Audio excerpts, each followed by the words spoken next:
It's 231, my picky. Hey, yo, you know what it is, man. It's your boy, Sam Fully to go. And today we got a very special guest in the building, man. I'm here with my guy, man. Brand new. What's up, my boy? What's up, bro? What's happening? Nothing too How you much. been, bro? I'm good. Yeah, man, you know it, man. Good, bro. Man, we've been setting this up since 2017 or something like that. I'm like, yo, bro, we got to link up. When I first started rapping. Yeah, when we first started rapping. Speaking of first started rapping, man, the first song I ever heard from you was "We Gon' Live." Tell me about that. How did you come up with that? Cause back then, man, that's when everybody was kind of on the grind and stuff like that. Talk about "We Gon' Live." We Gon' Live. That's a super pivotal song for me, song and video. A lot of people gather around me to during the creation of the video specifically. If you watch the video, barbecue vibe, a lot of people, women, kids, family, and it was really super supportive. And that was kind of that's the talking point for my career to this point. It been like that support, but making it was dope.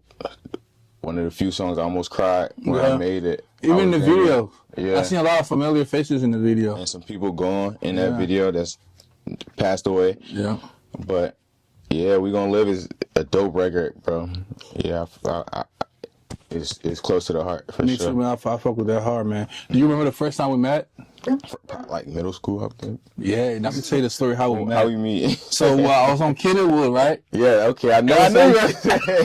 I was on Kennewood on my bike, and I see you walking. You was like, yo, bro, can you buck me and take me to the ponds or something like that? Yeah. I was like, what, you Liberian? I didn't even know you was Liberian. Right. I always just said, oh, my name Liberian. I said, yeah, bro, I be a Liberian. So then you got on the bike, boom, and I buck you all the way to what you gonna call the ponds, man. Ponds. I'm just saying that just to say, how does Brooklyn Park or Minneapolis influence your music?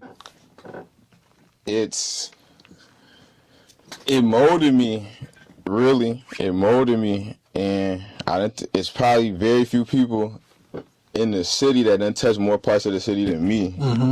Everywhere, I done been everywhere, from young though. So I'm Brooklyn Park specifically, Candlewood, all down Zane, my family, my aunties, you give me, my uncle and everybody you give me. So it's like home for sure. So when you talk about those locations, it's I probably was over here. When I think about it, I probably was messing with my family member. Right. I probably was chilling with my cousin or whatever the case may be. But it molds the sound. It's why I'm different. Exactly. Yeah. Man, you definitely are different, man, because I hear a lot of people making music out there, and a lot of people make different sound, but your sound is it don't sound like everybody else. How do you manage to captivate that sound, that you don't sound like everybody else? Because it's so easy to copy what's going on. Yeah. How do you stay grounded and just my dad was a super music head. My pops got thousands of records, and I'm not exaggerating when I say thousands. I mean CDs, vinyls, DVDs. He was that type of guy. Collected them, hoarded them, and the type of music I listened to growing up, I was listening to Bob. Granted, it was super diverse, but Bob Marley, Dali Kimoko. I don't know if you ever heard of this guy, Lucky Dube. Lucky Dube. Remember? Yeah. Remember, that's the childhood song. Lucky Dube, Gregory Isaacs. If you go, I'm trying to think, what's Carolina, mama. Yeah. Those are the type of songs I listen to when I think about my flow. Yeah. Because I can go the sing-songy route, you understand? I can harmonize and melodize, and I can fast flow, Philly type rap, and that's what makes me diverse, and that's what makes my sound not something that people can pinpoint, because there's so many elements to it. And I think it's a gift and a curse, because sometimes it makes people not want to, or people because sometimes people one flow, right, the whole song. Speaking of what, your dad influencing the music, the kind of sound our parents listen to is not necessarily rap. You know what I'm saying? So Yeah. how How did you get into rapping? My pa used to play Tupac. My pa like DJ Quick. My dad used to live in L.A. Okay. Before he moved up, my dad moved to Minnesota because of me. You feel me? My pops was living in L.A. and he was playing like DJ Quick, Tupac, and he would show me songs by Tupac. His favorite song by Tupac is Checkout Time. Okay. And he always would play that song for me. He liked a bunch of different stuff like R&B. He would play Diana Ross. Like we'll go to dropping me off to school. He'll play like Diana Ross and a bunch of different sounds. But rapping, how I got into rapping, I think my environment kind of got me into rapping more than anything. Maybe like my father, to speak to him again, my dad used to work and he used to live in the Lowe's. And Minneapolis. yes. One of them spots. If you know, you know. But he used to work and live there, and it was a group home. And I'm like 3 to 7 or whatever, and all these grown, or they teenagers, but to me they're grown. They playing Chingy and Nelly. And I'm just a little guy that's grasping and gravitating towards all the shit that they playing and pushing or whatever. BET be watching, How to Be a Player, and all of these songs and movies that I mentioned is like hip hop based. And I kind of took that and I'm like, damn, these niggas is cool. Like, you understand? So that's kind of like, well, one of the reasons I say rapping was something I took to. It was like environmental. And like also where we coming from is like a lot of black people. The Zane Quarter is black, African, etc. And probably the rougher side of Brooklyn Park. So you definitely grew up on the rougher side of Brooklyn Park. See, me, I was kind of privileged to grow up on Kennewood. That was not really like the rough part. You're right. But like, you know, by the ponds and on that side, 63rd. Let's talk about 63rd though. For sure. In one of your songs, like Zane Mark, the first song on there, you talked about I'm 63rd, like Lil Mo and Raheem. Talk about that. What that means to you? I sound from 6J like Lil Mo and Raheem. Yeah. Those are the two people I spoke on. Those are like my childhood friends. Right.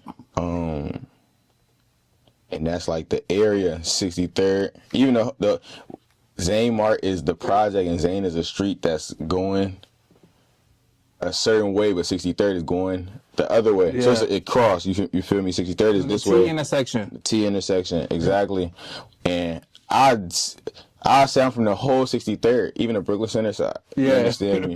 But I'm from Zane too, though, because that's where I lived. But 63rd, like, that's a childhood memories. For sure. Like, that's everything to me. You know what I wonder? Like, how come you grew up on 63rd but went to Cooper? That was in the district. Oh, it was? Mm-hmm. It's in the school district. Ironically, maybe if you school zone it on the other side of the bridge, like Northview and down, Zanewood and down, it'll be like Park Center. But on this side of the bridge, it'll be kids that went to Cooper, it'll be kids that went to Osseo, it'll be kids that went to Park Center too. But right there is Cooper School District. Wow. For sure. How was it like growing up and going to Cooper, and do people from Cooper like still listen to your music, or they like? Yeah, Cooper like a fraternity. It's like a brotherhood forever. You understand? It's friends that I got that they always tapping in, especially when you're doing the right shit. They gonna fuck with you. Exactly. So I'm always getting support from my Cooper peers and my Cooper brothers and friends and family, and outside of just the people my age, my peers or whatever, like the older people, the adults, you understand, like the staff and faculty, they support you. Like them people, they want you to succeed. So that's what it was like growing up. Like it was like a predominantly black staff, men at that. So it's a bunch of black men that's overseeing black men and girl students. So they're like, failing is not an option. Even though we was in there doing dumbass shit, they're thinking we gotta push you to excel. So that was like, that's the culture for Cooper, especially when I was growing up. Yeah. That's what's up, man. So just for the people out there, right? Can you tell them like who is Brand New? Because I know you did change your name from. I did. It was Nue Morium, and then you changed to Brand New. Yeah. And who is Brand New? Brand New is like, it was certain things that growing up I didn't want to accept about myself. Like, being from the area I'm from, you already know. Well, I'm gonna act like you don't know what I'm gonna tell you, but They don't know. They don't know. Big bro behind the cam, he know. Yeah. You understand me? But that 63rd and Zane right there is like, yeah. When you think open air, I ain't gonna put too much light on that, but stuff goes on over there that may be frowned upon. Right. And my mom, them, even though these, like, my folks is out there, these my people that, you know, I try to, like, keep that away from, like, my parents and, like, you know, I'm playing innocent. Right. You understand what I'm saying? If I'm playing innocent, I'm trying to keep it concealed from my. You always play innocent though. I always thought people were innocent people growing up. You know what I'm saying? For sure. And that's what I like people to think about me. So just keep it pure white like snow. So yeah, Brand New is like the new version of right. It's what it is. It's me. It's what it is. Period. Yeah. New Morian was like politically correct. I couldn't really think of a rap name at that time, and it's my first and my last name. But Brand New was just stepping into that. You are what you are, and it is what it is, and I accept that about myself. Brand New is just a fly name to put it. You know, basically. That's a fact, man. You know, it symbolized something. It symbolizes that it is what it is, part of my life. Right. Yeah. Brand New, man. You know what it is, man. Sam Fully the GOAT, Brand New. You know what I'm saying? So, bro. So we talk a lot about 63rd. For sure. We talk a lot about all these things, right? Yes. Bro, but like a lot of things happen to you. Like when I listen to Zane Mark, it's a lot of RIP in your music. Yeah. You know what I'm saying? That, I don't know if you don't mind, like, can we talk about that? Like, you know, RIP Marquise, RIP Vonnie, RIP D Games. How important was D Games to you? And not just to you, but like just to the music industry out here, period. How important was he? Damn. Are you trying to make me cry, bro? No, I ain't trying to make you cry, but it's like I have a memory with D Games as well too. The last time I seen D Games, he was at Monarch. It was like at night. He was like, "Yo, Sam, bro, hey, I'm gonna come and do an interview with you, bro." Like, you know, he was telling me like, "Yo, I'm gonna come and do an interview." And at that time, he and his brothers, they really had an industry going. Like, you know, they really was popping shit, putting in that work. Pavement for sure. You know what I'm saying, how important is him to you know what I'm saying? Yeah, to me and to the scene. Hand in hand. Right. To me, as my childhood friend, we played on the same basketball team, went to the same middle school. You understand? Like, we were friends. Like, the day that we met each other, we were friends. You understand? Like, I said something to him, he like, and after that, it was just cool, like super cool. The day we met, and he always been like somebody I looked to for like approval, because he was always cool and reserved, and that was his stance in like the music industry. Like, he commanded energy from others. He commanded that, you know, respect and that want to be around him. But for like with the parties and everything, like the same thing, bro. Like you want to be at a Devin party. You want to go to Devin's parties. You want to go party like D Games party. Not at all, bro. Did everything was a party. Everything on every level, from college, from high school. Right. Everything with bro was a party. He was lit, man. He was the youngest brother too, so he learned all that shit from his brother, man. No, he got younger brothers. Oh yeah, he do have a young brother that rap as well too. Yeah, shout out GRL. Yeah, I got a video in my phone of him when he came to Shut Up and Rap at 95.3. But yeah, D Games, man. R.I.P. to D Games. What about Marquise? Marquise, that was the first person I knew that passed away, like for real, that I knew, and he was like an older homie to me. I was younger than him by 2 years. I was 7th grade. He was 9th grade. We went to middle school together too. And he was like nice, super fly and respectful, quiet. And I took a lot of energy from him, for sure. Definitely. Over time. I got a Marquise story. So it was like, that's when I had a taste of Minnesota. So we used to live in Georgetown in Brooklyn Center. So like he used to come out and we always hang out and stuff like that. So one day was all going to taste of Minnesota. I went and got some white tee. I'm like, man, bro, I ain't got no shoes. I had some Kid Swiss. Yeah. And he was like, bro, I got some shoes for you. I'm like, what you mean you got some shoes? He went upstairs, got some like red, white, blue, like up top forces, and he gave it to me. That's fine. And since that day, bro, he been like my man. Like, you know what I'm saying? So I fuck with him. So that's why when I hear his name in your music, that really like do resonate. Like you kind of like keeping these people alive. For sure. All these people, Brooklyn Park, like legends. Devin, Marquise, and I all went to middle school together. Yeah. KB, Collier, you feel me? That was another person I mentioned. Yeah, I'm not sure KB. if I mentioned him in a new song, but Collier I know him since kindergarten. It's funny ass nigga. Funny ass nigga, bro. But and he went to Cooper too. All those people I just mentioned, KB, Collier, Marquise, Devin, they all went to Cooper. I didn't go to Cooper when Marquise went there. But we left BJ and went to Cooper. Collier was one of the first people I seen when I got to Cooper. Like first day of school, as soon as I walk in there, he said, Tarney, what you doing at my school? So that's like all people that I grew up with, like from young, like when I'm becoming who I am, and they were kind to me and friends with me. And, you know, I'm grateful, and I feel obligated at times to keep their name and legacies alive. So that's why I put their names in my music. A lot of people, I ain't gonna say know about Devin from my music, but like, if they don't know me, I make them aware of somebody like a Devin, and I talk about him in a lot of music. So that recurring theme or that recurring topic, they're like, damn, okay, that must have been somebody that meant something to him, and he is somebody I love. Like I cried a lot when Devin died. I cried like countless of days. Yeah, So, man, I was sad too, man, when that happened, man. Those are all good memories, though. For sure. Like that's why I wanted to ask you, because those are all great memories. These people are great people, man. For sure. Even Vonnie, like, for sure. I didn't know who Vonnie was, to be honest. Yes. Until I started tapping into like the music, like the local music, like, you know, for sure. Like Adolf Hitler and Kevo. Yeah. They started A-Dot Hill figure. A-Dot Hill figure. Yeah, like he started talking about Vonnie and stuff like that. How important is the younger generation of Brooklyn Park in the music scene? Cause they're dope. They kind of carried it. They carried it for a while, and like I think they gave it like some toughness. I believe, you know, whether that be in a positive manner or not, that's beyond me.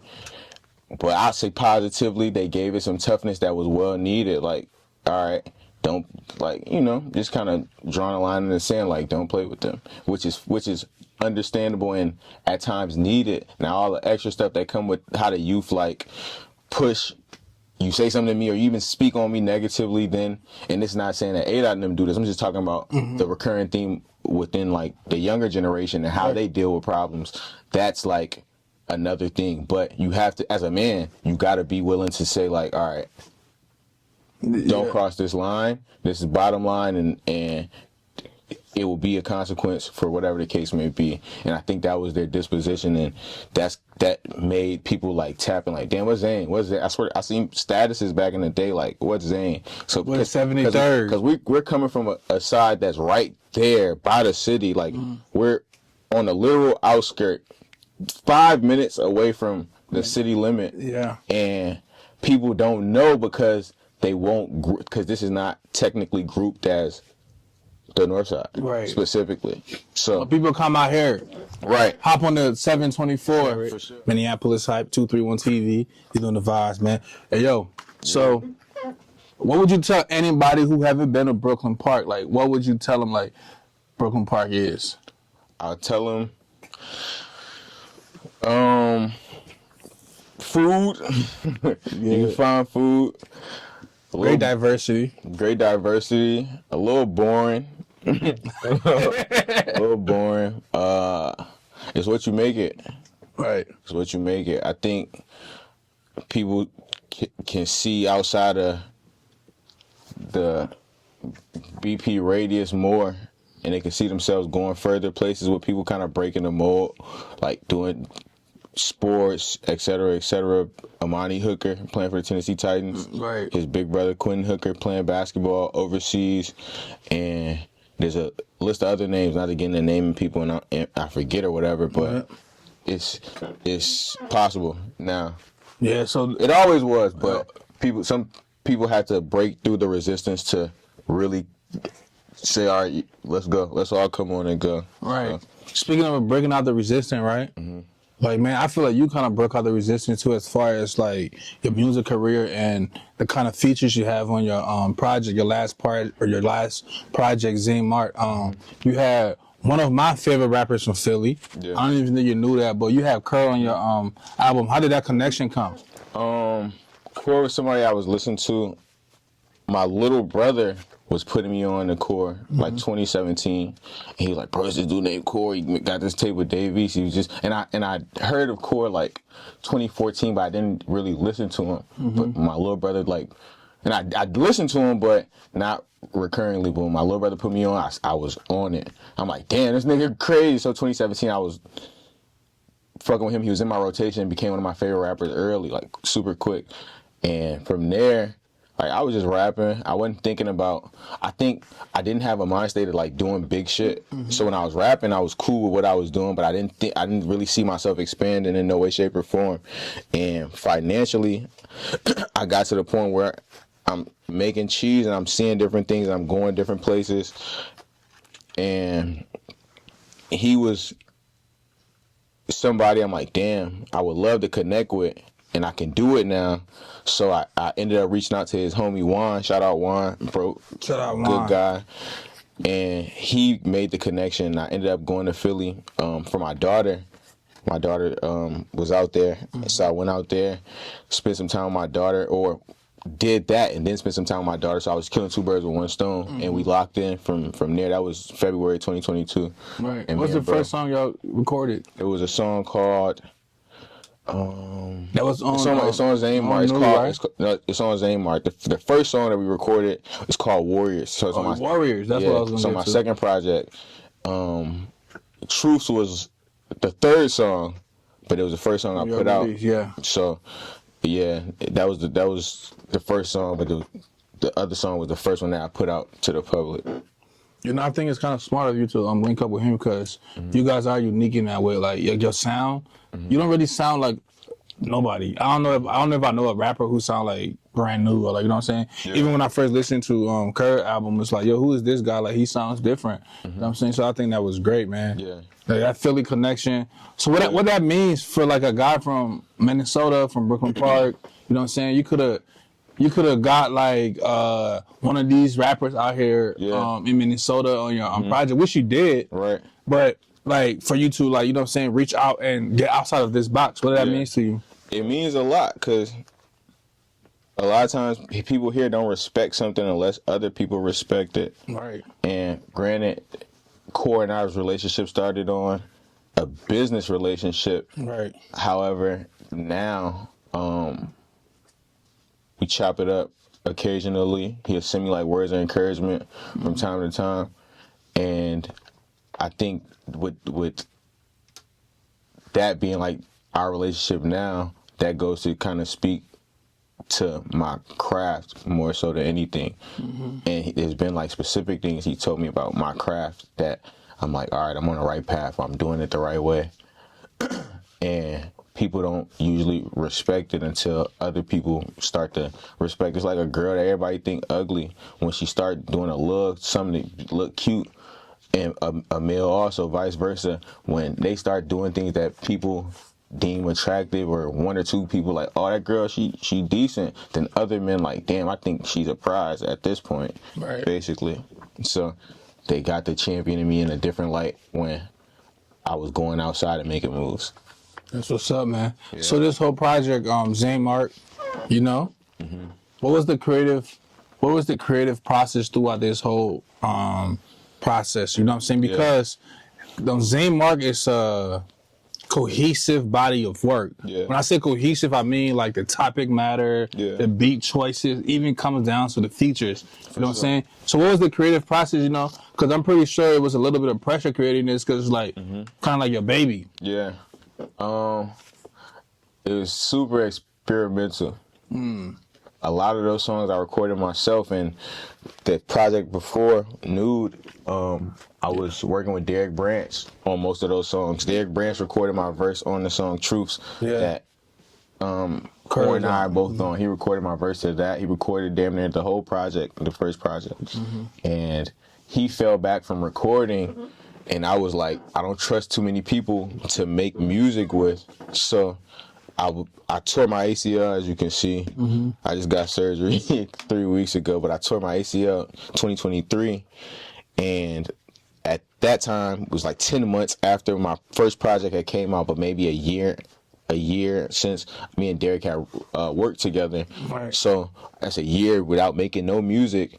So I hit my homie up and I got an interface, and I just cracked the Pro Tools and figured out how to get like a DAW or whatever to record my own music, because I was also sat down by the injury, and I got to learning like that. But to answer your question more brief, it was experimental because I was doing it on my own at that point.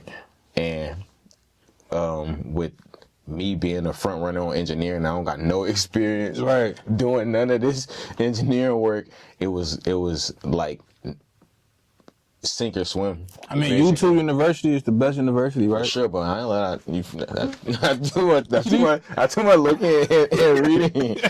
Okay. So, but I did, like, now, like, YouTube University is my best friend. But then when you don't know what you're doing, or you don't got no understanding of what they're talking about, it's like rocket science. Fuck up a couple of times to know what you're doing. For sure. Definitely. You know, and it mixes his ass at a point in time, mixes it sounding like shit. So with that being like where I'm at with it, I'm like, fuck it. But then I just figured out how to maneuver and use the dollar to help me get through different doors and ascend past certain levels. Because with money, bro, you'll get somebody that got the template that'll make recording easier for you. And that's how it was for me. That's how I learned. Definitely. Properly. Man. So Shit, I'm proud of you, man. yeah, so it's experimental, bro. Thank you. Yeah, speaking of opening different doors, man, we opened these doors and we came in here. You own this spot. You own this whole studio room, man. Right. How does that feel coming from not really like coming from recording yourself and probably in like your basement or your mom's house to actually owning your own space right now and being able to, record yourself and maybe like, I know you work on Thomas. Right. Young Thomas, you work on this little single he just dropped. Yeah. So like how does that feel to have your own spot and not just to give yourself the opportunity to record and to also give other people the opportunity just like you when you was coming up? For Thomas, I worked on a bunch of songs for him early on. The one he just dropped, however, 13 recorded. I just told in the video it looks like I'm the engineer. Okay. I'm just playing engineer in the video, but I engineered for him numerous of times. But with this space, this like an institution essentially, and that's how people, I guess, use their power. Like the United States, they use the military to enforce whatever agenda they're looking to push because that's an institution. Right. So I utilize this as an institution to give people a platform to allow them to utilize their powers in music and art or whatever to, I guess, help them push forward basically. Definitely. Yeah. And for me too, it also kind of go to speak to like the type of person I am, like business wise, this cuts a lot of cost. Learning the skill, I allow myself to make money from the skill because I record in here for currency. And learning the skill, I don't have to pay somebody else to do the skill for me. So with that being my disposition financially or business wise currently, I'm able to leverage that to keep money in my pocket. That's good, man. Basically, you gotta utilize your skills, man. Especially being like a independent artist. Yeah. And like, a lot of things, motherfuckers gonna charge you a lot for doing this most simple as shit. So like, I'm proud and happy that you actually, you invest in yourself. Yeah. You're doing the work. You're really doing the work. Cause from We Gonna Live to Zane Mark is a big margin. Yeah. And like the music sounds good, the soundtrack, everything is good. The features is good. You know what I'm saying, you ain't working on no A&R or nothing like that. Has there been any label that hit you up? Like, have you talked to any label? Any labels ever? No, never talked to no labels. I'll say I talked to a couple people in positions of power that could like bring me to a label. on their own accord, like they let me know like they fuck with what I'm doing. And somebody specifically was like, I damn near told them like sign me, and they were like, what you're doing is good enough. Keep doing that. And I think it stuck with me, and that's probably my lane. I think the independent route, leveraging my independence to keep going further and Perfecting the craft. I think that's what's for me, essentially. Exactly. So it never been a label that just was like, hey, Matter of fact, when I first started, it was somebody that came to my house. That my dad had met, and I was like, nah. I didn't want to. What do your dad think about your music? My dad, he's my biggest supporter ever. Wow. I swear to God. That's my father cool. is in the bank. It's people that come up to me randomly like, yeah, your dad just walked up on me, was like, here. Like, and I'm like, That's my son. Exactly. Play music. Exactly. the dad group. No, I met your uncle in a. Yeah, that's my dad, though. No, your That's uncle, my what's his name? Haji. He fixed phones. Uh-huh. Your uncle Haji. That's my stepsister baby dad. Yeah, he was like, yeah, man, my little brother can make music. Yeah. I told him what I do. I was like, I do Minneapolis High. Yeah, my little brother can make music, man. You gotta promote my little brother. I'm like, ooh. Sure. He's like, hey man. I was like, oh shit, I know who that is. For sure. People campaigning for me. Yeah, that's what's up, man. Yeah. The love is definitely like organic, man. Mm-hmm. From the start. Yeah. Yes, sir. So I got this question, right? Who's your favorite athlete out of Minnesota? Athlete. It don't have to be a person that made it to the NBA or anything like that. But who's your favorite athlete? My favorite athlete. Basketball. What? Well, I could get, Damn it. Basketball one. Don't worry, I'll give you. Basketball one. Basketball one. Football one. Basketball one. Football one. Basketball. Rashad Vaughn. Rashad Vaughn. I fuck with Rashad Vaughn. For sure. That's my guy. He was somebody I knew was going to the league early, and I was actually kind of jealous of him. We go to the same school. I see this nigga every day. I was jealous of him not because I wanted to be in this spot, but I'm like, damn, I know what the odds is like. If he make it, damn, it's probably not nobody else gonna make it. Damn. You get me? I wasn't tapped into Rashawn Vaughn back then until later on until he started playing for the Milwaukee Bucks, and I was like, oh. I actually seen him at the club. Yeah. And like I was with some guys, it was like, yo, bro, that's Rashad Vaughn. Like, who the fuck is Rashad Vaughn? I was talking to bro, like, yo, what's up, man? You know, I was drunk as fuck. Yeah. And like, bro, you know who he was just talking to, bro? You talking to Rashad Vaughn. I'm like, who the fuck is Rashad Vaughn? Yeah. Like, you know what I'm saying? But sure. that's cool as fuck. But bro, like that was somebody like over time I understood his purpose a lot more and a lot stronger. But that's one. Basketball one.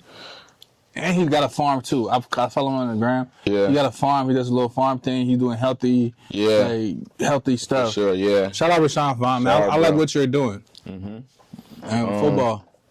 Football. Malik Rucker. Malik. Do I know who that is? Malik Rucker. Did he go to Park Center? No, he went to Robbinsdale Cooper. Defensive back, number 2. That's somebody that I look up to. You have a little brother?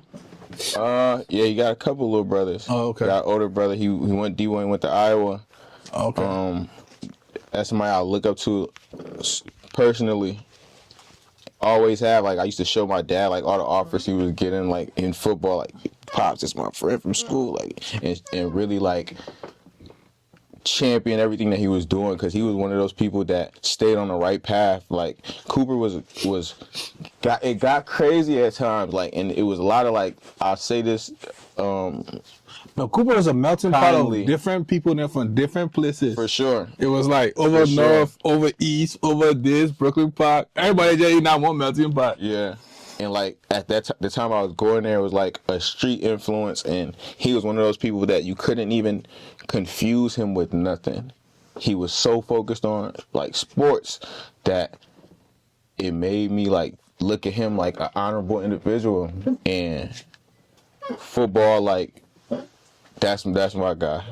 So yeah, that's what's up. And I know the reason why I asked this question because I know like you have a lot of relationship, a lot of these. Like some people from Minnesota, NFL players, for sure, like basketball players, you know what I'm saying? So I say that to say, honorable mention Tahi No Main. Tahi. Yeah. That buff biggie. Honorable mention. Hey, look, if you could, I'll do basketball before I do the football part, right? If you're starting 5 all-time Minnesota basketball squad, you're starting squad. 5. Yes, I'm a basketball guy. Yeah. So starting 5 all-time. Starting I'm gonna 5 go all first, time. or you gonna go first? Go ahead. My starting 5. Yeah. I got Rodney Williams. Okay. The Rodney Williams, man. I got Wheeler Baker. For sure. Dog. You know Wheeler Baker? Yes, Austin Rivers Austin Rivers with less athleticism. Yes. I got Rodney Osseo. Williams. I remember Wheeler Baker. Therese Van Pelt. Okay. I'm an Osseo guy, so you know That's a dog. Yeah. I got Rodney Williams, Therese Van Pelt, Wheeler Baker, Sam Dower. Osseo? Sam Dower. Okay. And my last but not the least would be Siani Chambers. That's my super solid guard. Yeah, that's my. You know what I'm saying? Okay. I mean, I probably got 2 guards on there, but those are like my favorite players, like growing up. But for you, it's really about you. So what's your? I'll give you mine. Tyus Jones. Bro, he's a basketball genius, bro. Number 1. Yeah, that's number 1. You know, he was the first basketball player growing up in high school to get verified on Twitter. Really? Like, yeah, just like at that time when being verified was a good thing. Like, Tyus Jones was the first guy, like, he was cocky as a motherfucker. That's crazy. Tyus Jones. Okay, Tyus. Yeah. Who else? Number 2, Rashad Vaughn. That's the only right. Yeah, Rashad Vaughn. Number 3. Who would be? And I'm going by position. Who would be number 3? Who's a small forward in Minnesota? I'll go. I want to say dude from Hopkins. I want to say his name Joe Coleman. Joe Coleman? I believe so. Okay. 4, Royce White. Royce White. Yes. Royce White then turned into a political. And he's a damn beast in basketball. Or at least he was. That nigga's beast. Unguardable. Number 5, Chet Holmgren. I forgot about all new generation to last 10 years and up. Chet Holmgren. Yeah, Chet Holmgren, bro. Yeah. You seen that one time when Anthony Edwards bust his ass? And Anthony Edwards was like, "Yo, welcome home." Yeah, when he dunked on him. That was mad disrespectful. I met Chet. I met Chet too. He was. If you not to the derail or whatever, but when I met him, he was cool. So that's I kind of like on a personal level being. I think he's very cool. Yeah. That made me fuck with him. That's what's up, man. No, Minnesota breed a lot of good athletes, man. And now we're breeding a lot of good entertainers and artists and all that stuff. So, you know what I mean? So, yo, it's your boy, Sam Foley to go. Before we leave, right? What is next for you? What is next? What can we be looking up to for brand new? Brand new. I got two projects coming soon. First one gonna be called Breezy LaFleur. That's a name that people know me by from Breezy. Facebook. Yeah, Breezy. Yeah, that was your Breezy. Yeah. I was used to be rocking that. The Jordans name, your fresh bud white tee, and Breezy. That's how I really know you. I know you as Breezy. For sure. A lot of people know me as Breezy. Yeah. But you know, speaking to that, like, energy, kind of like bringing it back for a project. And I think at a point in time, I tried to like live my life to be like that, like when I was 15, 16, 17, when I was an adult. And that's why I got derailed, because I was trying to act like that, but I have adult responsibilities. But knowing like I symbolize something different, or that name symbolized something different or better, I channeled it in a good way. And my next project gonna be called Breezy LaFleur, and then the project after that is gonna be called Mass Appeal. Yeah. And I just started that last night. I wanted to change the project from Breezy LaFleur to Mass Appeal, but Mass Appeal I think is something totally different. And hip hop. But I'm gonna do all type of shit, bro. I can. No, I'm saying the name Mass Appeal is like a hip hop name, and it's a label, Nas's label. I think he had dealings with the label or the name Mass Appeal. But with Breezy LaFleur, I'm gonna drop that Mass Appeal. I think it's just the growth is gonna go hand in hand. So drop, grow, and I drop Mass Appeal. It's gonna be You understand? That's what's up, man. That's next. All right, last thing is, if anybody out there, any young nigga coming out there want to be, you know what I'm saying, want to be in the industry, want to rap, want to create, what advice you got to tell them? Skills pay the bills. So if you're the most skilled rapper, you can make money. If you're the most skilled engineer, you can make money. And that's if money is your thing.